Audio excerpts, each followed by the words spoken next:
Hi friends, welcome to our channel Guhalayam. இன்றைக்கி கணுப்பிடி. காக்கைப்பிடி வச்சேன், கணுப்பிடி வச்சேன், காக்கைக்கெல்லாம் கல்யாணம், இந்த லைன்ஸ் எல்லாம் நம்ம சின்ன வயசுலேருந்தே கேட்டிருப்போம். நம்மளோட அண்ணன் தம்பிகள்லாம் நல்லா வாழறதுக்கும் பிறந்த வீட்டுக்கும் புகுந்த வீட்டுக்கும் இடையே உள்ள அந்த உறவு பாலம் எப்போவுமே பலமாக இருக்கிறதுக்கும் செய்கிறது தான் இந்த கணுப்பிடி.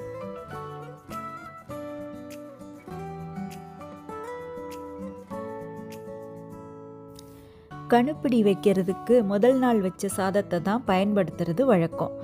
4 கலரில் சாதம் வைப்பாங்க.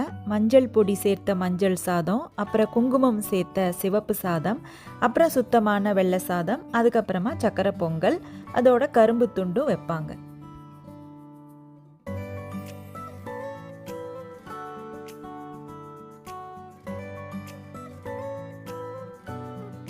திறந்த வெளியிலையோ அல்லது மொட்டை மாடியிலையோ கிழக்கு நோக்கி மஞ்சள் இலைகளை வரிசையாக அடுக்கணும். ஒவ்வொரு இலையிலையும் நாம் ரெடி பண்ணி வச்சிருக்கிற அந்த கலர் சாதங்களை சிறிய உருண்டைகளாக, அதாவது பிடிகளாக வைக்கணும். வரிசையாக வைக்கும்போது அது கலர்ஃபுல்லாக பார்க்கறதுக்கே ரொம்ப அழகாக இருக்கும்.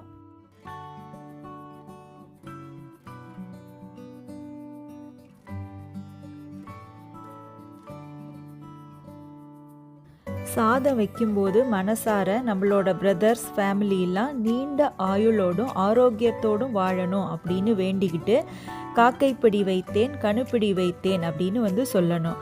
காக்காலாம் எப்படி எப்போதும் கூட்டமாக ஒத்துமையாக இருக்கோ அதே மாதிரி நம்ம குடும்பமும் ஒத்துமையாக இருக்கணும் அப்படிங்கிறது தான் இதோட கருத்து.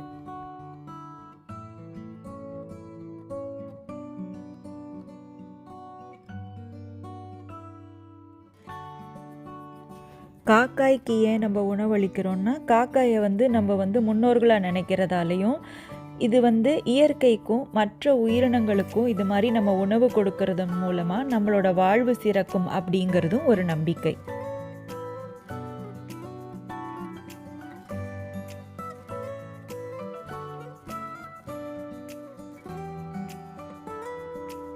கல்யாணமான பெண்கள்லாம் தங்களோட பிறந்த வீட்டு சகோதரர்கள் நலமாக இருக்கணும் அப்படின்னு சொல்லிட்டு இந்த நாளில் வேண்டிப்பாங்க.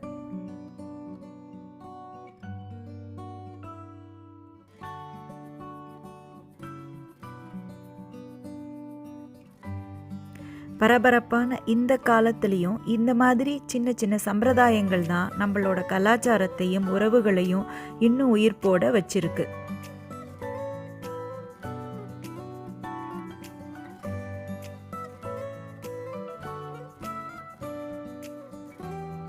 நீங்கள் எல்லாரும் இன்றைக்கி கணுப்பிடி வச்சுருப்பீங்க. உங்களோட அனுபவங்களை கமெண்ட் செக்ஷனில் சொல்லுங்கள். இந்த வீடியோ உங்களுக்கு பிடிச்சிருந்தா மறக்காமல் ஒரு லைக் கொடுத்து உங்கள் ஃப்ரெண்ட்ஸுக்கும் ஷேர் பண்ணுங்கள். மீண்டும் ஒரு சுவாரஸ்யமான வீடியோவில் உங்களை சந்திக்கிறேன். நன்றி.